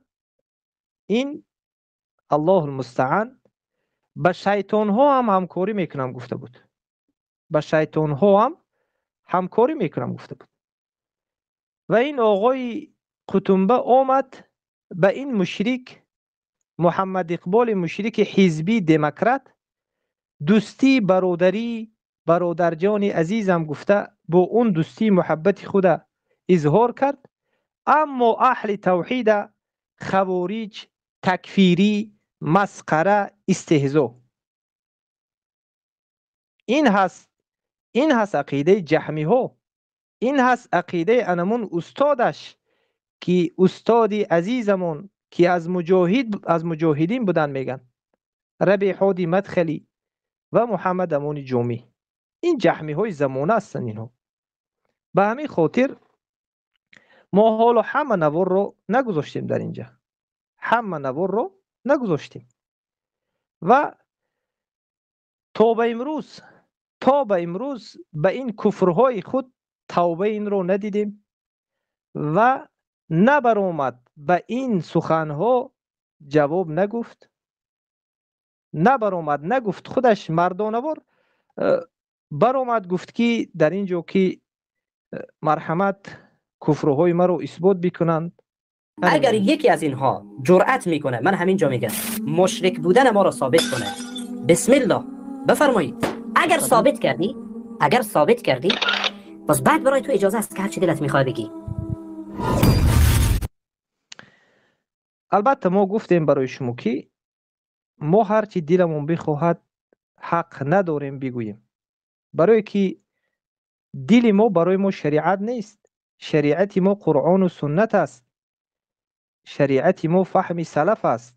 فهم سلف قرآن و سنت، فهم سلف چیزی بگوید این از شریعت ما. شریعت ما به مثل جهمی ها دل ما چیزی بخواهد نمیگوییم و فکر جهمی ها البته که برای خود اونها است. این فکرشون در جیب خودشون باید بگذارند. این به ما ربط ندهند که چیزی میخواهید بگویید. این در شأن ما نیست. و حالا ما یک چند بارک الله فیکم اهل توحید یک چند کفریاتش رو اثبات کردیم از زبان خودش. حالا ما باقی ماندهش حالا نگفتیم. با ما اول به انمین کفریاتش توبه بکند. بعدا اون برآمده چالش دادن که من روزی 8 این آخرین روز است و دیگر گفته. این سخنها رو برای ما نکند. این سخنها رو رفته برای یک کودک کوچه بکند. برای ما لا اقل مرد باشد. مرد حالا که مسلمان است در نزد ما، لیکن مرد هم نیست در نزد ما. مردیگری هم ندارد. مرد انسان کسی هست که به سخن خود جواب میگوید. این آقای قطنبه گفت که من شرک کردم به سخنهایم جواب میگویم، شرک ما رو اثبات بکنن، چیزی بخواهد بگوید. ما نمیخواهیم. شریعت میخواهد که تو توبه بکنی. ما میگوییم که توبه بکند. حالا ما دیگر نوارهایش رو ان شاء الله فردا الله سبحانه و تعالی به ما نصیب کند، فردا دیگر کفریات هایی که در اینجا دارد اونها رو هم یک به یک گذاشته رد میزنیم. و رد زدن این یگان معمای شخصی نیست. این دین الله سبحانه و تعالی هست. تمام سلف برای رد زدن کتاب ها نوشتن. تمام سلف برای رد زدن کتاب نوشتن. تمام سلف. به همین خاطر این ردیه ها تا زمان توبه نکردن شاید سالها دوام کند. سالها. و این گونه مبارزه و مباحثه تا یعنی آخر عمری که ما داریم از زمان سلف که اومد باقی یعنی می رود. بارك الله فيكم. سبحانك اللهم وبحمدك أشهد أن لا إله إلا أنت أستغفرك وأتوب إليك. السلام عليكم. وعليكم السلام ورحمة الله وبركاته. شيخ عبد العزيز. مرحبا، حياكم الله. أريد يا أبانا نصيحة من عندكم، لكن قبل ذلك أرجو أن أعرض لكم عقيدتنا حول عباد القبور ومسألة الإيمان والكفر باختصار، لأنني أعرف أنكم مشغولون جدا. هل ممكن خامرة اختصار بكم؟ الشيخ عبد العزيز الراجحي حفظه الله، عبد العزيز الراجحي یکی از علمای کبار که امروز در سعودی هست، زنگ میزند، تماس میگیرد از دولت مغرب است، والا یا جزایر یا مغرب است، این عربی سخنی که دارد، زنگ میزند و میگه که شیخ من از شما خواهش میکنم از با اختصار در مسئله عباد القبور با ما صحبت بکنید و با ما نصیحت بکنید، اما پیش از نصیحت کردن شما من خواهش میکنم که عقیده ما رو یک بار ببینید در همین مسئله. ممكن أدعى يا أبا؟ نعم تفضل. فشيخ لنا في مدينتنا روما رجل لا يسمي الذين يذبحون ويستغيثون ويدعون بغير الله ويعيشون مع المسلمين ويسمع. خب شیخ میگه، شیخ الله تو را حفظ بکند، شیخ عبدالعزیز الراجحی را میگه که الله تو را حفظ بکند، در بلاد ما میگه در همون مغرب یا جزایر یک کسی هست که عباد القبور را، عبادت کنندگان قبر را، سجده کنندگان به قبر و طواف کنندگان و ذبح کنندگان به قبر را مسلمان میشمارد و اونها را مشرک نمیداند. يسمعون القرآن والخطب بمشركين لأنهم جهال. یعنی اونها جاهل هستند میگن، یعنی عقیده مرجئه را نقل میکنند. در دولت اینها یک مرجئه بوده است که کسانی که شرک اکبر را در گرد قبور انجام میدهند اونها را مشرک نگفته، اونها را از جمله مشرکین، از جمله مسلمانان است میگفته است مشرک را و میگفته است که سببش این است که اینا جهل عذر است. شیخ یک بار دیگر میگه که تکرار بکنید. بله. لأنهم جهال. لا يسمي الذين يذبحون ويستغيثون ويدعون بغير الله ويعيشون مع المسلمين. بله. شیخ میگه که چی گفتی یک بار دیگر تکرار بکن. این برادر سوال کننده میگه که در نزد ما یک انسانی هست که نامگذاری نمی کند عباد القبور را، یعنی مشرکین را مشرک نمیگوید و همون کسانی که شرک اکبر را در گرد قبور انجام میدن اونها را مسلمان میگوید و دعوا میکرد که جهل عذر است. دوستان گرامی موضوع خیلی مهم است، با خاطر ویدیو خیلی مهم است که کوتاه خدمت شما ترجمه میشه، لطفا گوش فراموش. يسمعون القرآن والخطاب بمشركين لأنهم جهال لا يعرفون، ولا يكفر الساحر والذي يسب الله والرسول إلا بصفة عامة لا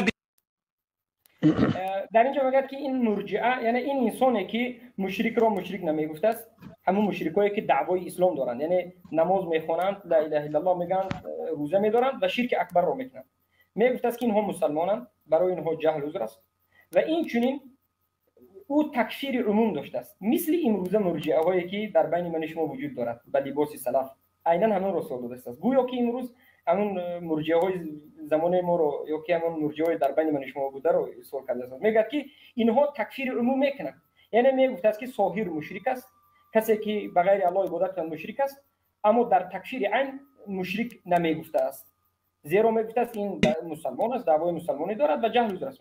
بگذار تعيين وقال هذا خاص بالعلماء.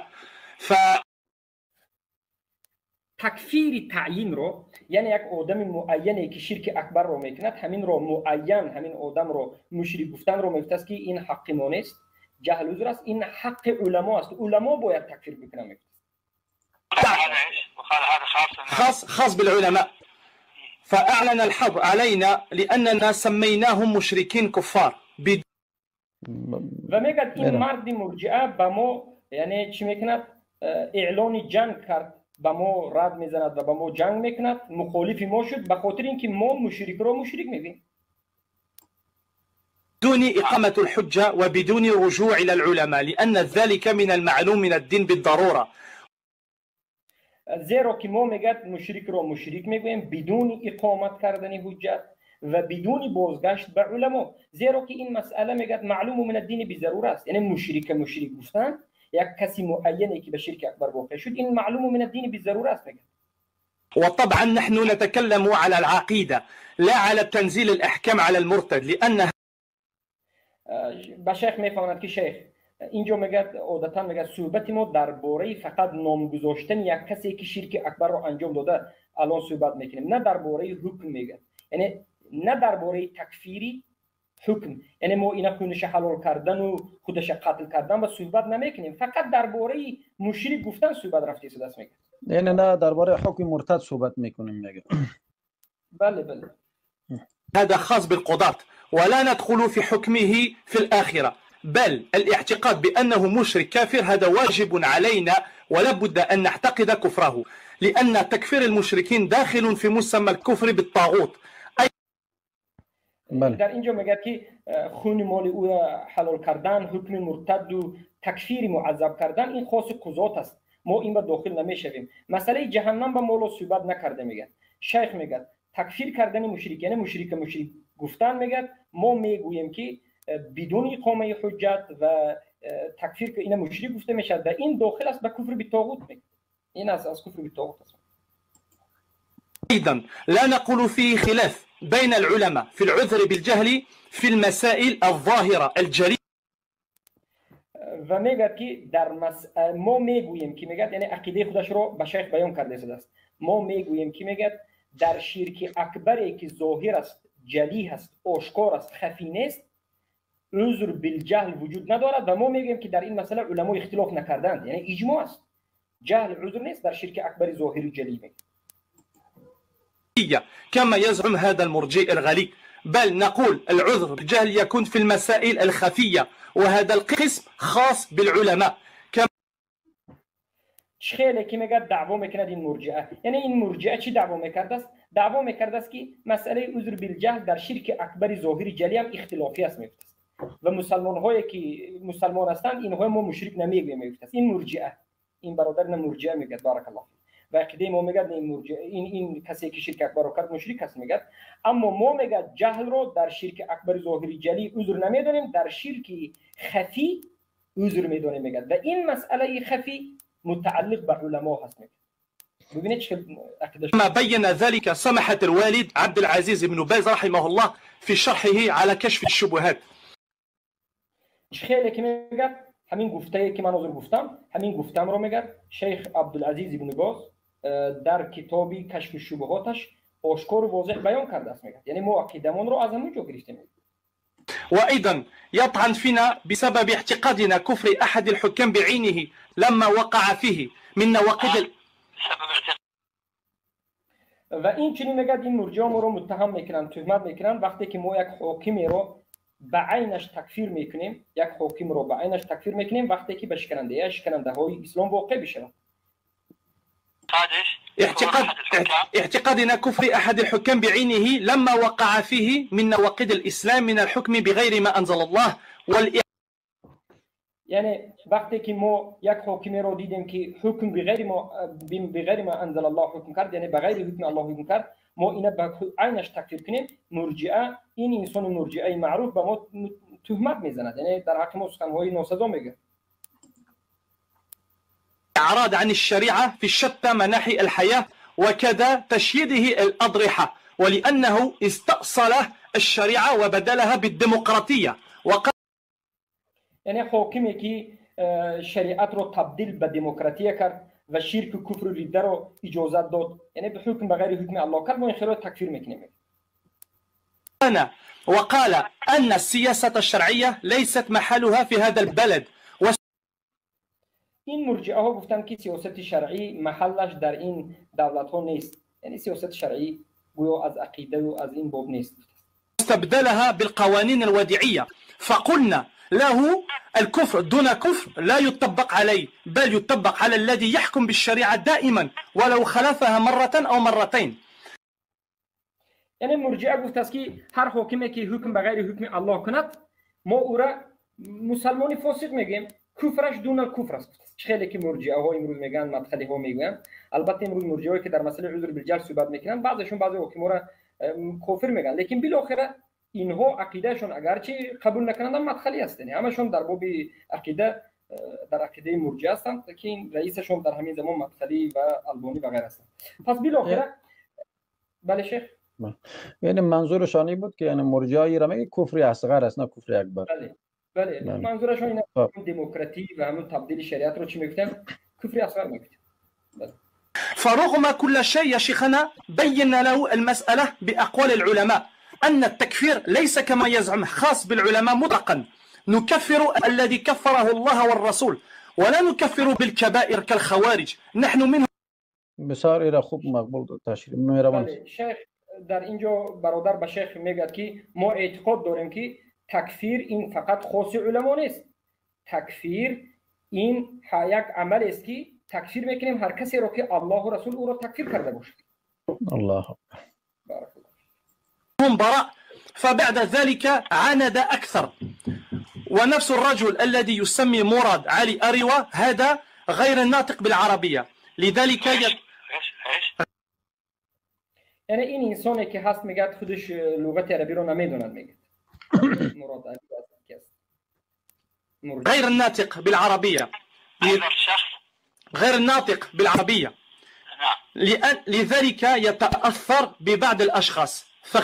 فاختب على العلامة عبد الرحمن البراك قائلا كيف وتقول هذا غير خاص بايش؟ بتتكلم بغير العربية؟ نعم بله. یعنی اینجا حالا شیخ بعضی سخنهای این برادر رو نشونید، میگه که چی گفتی گشته تکرار بکن. این میگه که یعنی این غیر عربی است، یعنی عربی صحبت کرده نمیتواند و در حق بعضی از علما سخن کرد میگه و مانند شیخ عبد الرحمن البراک غير الان دومت. هو يعني لا يتكلم بالعربية. هذا الشخص اللي يكفركم لا يتكلم بالعربية. نعم لا يتكلم بالعربية فيتأثر ببعض الأشخاص. بله این شیخ به زبان عربی سخن نمیکند و این شیخ مؤثر به بعضی از اشخاص است، یعنی مؤثر شده به مرجعه ها. بعدن شیخ در جواب میگه در زبان عربی را که نمیفهمه و هم یعنی تکفیر میکنه این شخص. بله یعنی دوباره سر بکنم صدای شیخ میگه که همون انسانی که شما را تکفیر میکند عربی رو نمیداند، یعنی این مرجعه یعنی برادران را تکفیر کرده است. سبحان الله. امیر دوباره کمکی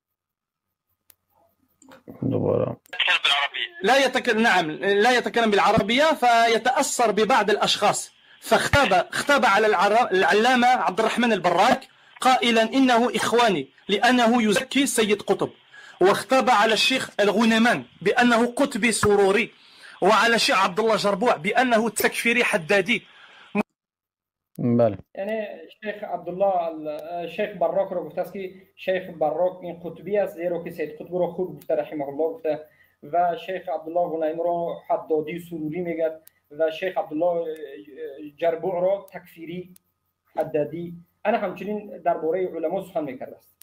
بله. مخبئا خلف بعض الدعاة فحذرنا الإخوة منه في مدينتنا حول إرجائه المتطرف والطعن. یعنی باز خودش را در پشت بعضی از دعوتگران پنهان میکند، یعنی به خودش بعضی از علما رو آورده، سخنهای اونها رو آورده به پشت اونها میایستد و علما رو همچنین سخن میکند. این میگه که ما برادرانمون را از این انسان برحذر کردیم، یعنی از این باز داشتیم که به نزد این نروید و از این من کردیم. بله. الشديد على المشايخ. فسؤالي فضيلة الشيخ، هل ما ذكرته لكم في هذه الأسطور هو مذهب الخوارج أو التكفيريين أو اینجا این مسئله اولا مهم است، این شیخ متوجه بشه. بله. اینجا برادر انکنون سوال میتد که شیخ عبدالعزیز راجحی رو میگه که شیخ همه این چیزی که حالا ذکر کردم از عقیده خودمون، از عقیدهشون چی؟ باز یک بار مختصرا تکرار میکنیم. عقیده این برادر همچنین بوده است که کسی که به شرک اکبر واقع شد حجت نرسونیده مشرک میگیم، تکفیر این وظیفه فقط علمانه، مشرک رو ما مشرک میگیم، تکفیر میکنیم. ما درباره خون مال این مسئله قاضی است میگیم و این کسی که شرک اکبر رو کرد مشرک میگیم. هر کسی که به حکم غیر الله حکم کرد تبدیل کرد و به جای حکم الله دموکراسی رو آورد، ما این حکم رو به عینش تکفیر میکنیم. حجت رو نرسونیده مشرکین رو به عینشون مشرک میگوییم. و آیا همین عقیده ما آیا عقیده صحیح است موافق اهل سنت و جماعت است یا که این عقیده خوارجی هست؟ بله مثال مقبول. ايش ميري؟ كما يسمونهم الحدادية أم أن مذهب أهل السنة؟ وهل نواصل التحذير منه؟ وهل نصلي خلف هذا الرجل الذي ما شاء الله مهربانی. اینجا برادر میگه که آیا این عقیده ما عقیده خوارجی است یا عقیده حدادی است یا عقیده اهل سنت و جماعت است؟ آیا ما این انسان را وقتی که برحذر کردیم از میدان دور کردیم و دیگران را گفتیم که از این انسان برحذر باشید به نزدش نروید، آیا این کاری کرده ما درست است؟ و آیا از پشت همین انسانی که مشرکا را مسلمان میداند و ما را یعنی عقیده خوارجی میداند از پشت همین انسان مرجئه نماز خواندن درست است یا نیست؟ ما شاء الله. پیش بریم. يردد أن القبوريين ليسوا بمشركين كفار بل هم مسلمين جهال وما نصيحتكم لهذا؟ ما شاء الله ایرم ذکر بکنید. بله این انسان همون انسانی هست که میگه این مشرک هایی که شرک اکبر رو میکنند اینها مسلمان هستند، میگه اینها مشرکین نیستند، میگه اینها مسلمان جاهل هستند. میگه از پشت همین چنین انسان نماز خواندن درست است یا نیست؟ دوامی سوال. نه قبر پرستا دیگه قبوری. بله قبور الغبي والذين على منهجه واحتذر مرة أخرى وجزاكم الله خيرا يا شيخنا. خب اینا گپ از خلاص میشه بیرم ترجمه کنیم. بله میگه که یعنی شیخ دعا میکند که من یک بار دیگر از شما معذرت خواهی میکنم و الله به شما جزای خیر بدهد. شیخ اکنون سوال مرا جواب بدید. میگه خب نعم ما ذكرتموه معتقد السنة والجماعة وهذا الرجل لا يصلى خلفه وما ذكرتموه حق على هم مذهب السنة والجماعة. من يفعل الشرك في الأمور الظاهرة غير خفية يكفر، ومن لم يكفر المشركين وشك في كفرهم أو صح مذهبه هذا لا من عقول الإسلام وهو داخل في الكفر بالطاغوت. الله اکبر الله اکبر. الله اکبر. شیخ میگه که بله آن چیزی که شما از عقیده ذکر کردید که عقیده ما این است که مشرک جاهل مشرک است، حجت رسانیدن شرط نیست و تکفیر وظیفه فقط علما نیست، در مسئله ظاهر مسئله شرک ظاهر و جلی و این کفر رو به عینش تکفیر کرده می شود و این انسانی که هست اینما مرجئه میگیم و از پشت اینو نماز خونده می شود یا نمی شود. این شیخ میگه که عقیده شما درست است. عقیده شما هر چیزی که ذکر کرده درست است و کسی که شرک اکبر را میکند این رو مسلمان نامیده نمی شود، این مشرک است و از پشت این انسانی که مشرکای قبوری رو یعنی قبر پرست رو مسلمان میداند به سبب جهل از پشت این انسان نماز خونده نمی شود و هر کسی که قبر عبادت کرده می شود یکفر تکفیر کرده می شود. بارک الله. طبعا ذكرتموه الحق، واما هذا الرجل فلا شك ان هذا الرجل نسال الله السلامه والعافيه ولا يصلى خلفه، لا يصلى خلفه ولا الصلاه خلفه. وهل ليس بمسلم. الله المستعان. شیخ در اینجا میگه که و یک بار دیگر تکرار میکرد و ان ما ذکرتموه فهو الحق. میگه از آن چیزی که از عقیده ذکر کردی، همه عقیده که در بالا ذکر کرد این حق است. عقیده ذکر کرده تو عقیده حق است. میگه و این مرد میگه از پشتش نماز خونده نمی شود و البته میگه کسی که امثال این است و مشرکا رو مسلمان میگه اونم مسلمان یعنی بودنش خطری بزرگ دارد. ما از الله طلب عافیت میطلبیم. میگه بارک الله فیک. ليس بمسلم. بارك الله فيكم يا شيخ. وهل نواصل التحذير منه؟ نعم واصل التحذير منه. خب در آخر برادر سوال میکند که شیخ آیا ما از همین انسان مرجئه دیگر انسان ها رو تحذیر بکنیم، یعنی دیگر انسان ها رو بگیم که این مرجئه است از این برحذر باشید احتیاط باشید، آیا همین کارمون رو دوام بدیم یا ندهیم؟ شیخ عبدالعزیز الراجحی حفظه الله میگه که بله، میگه دوام بدید، از مرجئه بدارید. جزاك الله خيرا. دوستایی که خب در آخر بارك الله فيك شيخ عبد العزيز، جزاكم الله خيرا. حياكم الله. السلام عليكم ورحمة الله.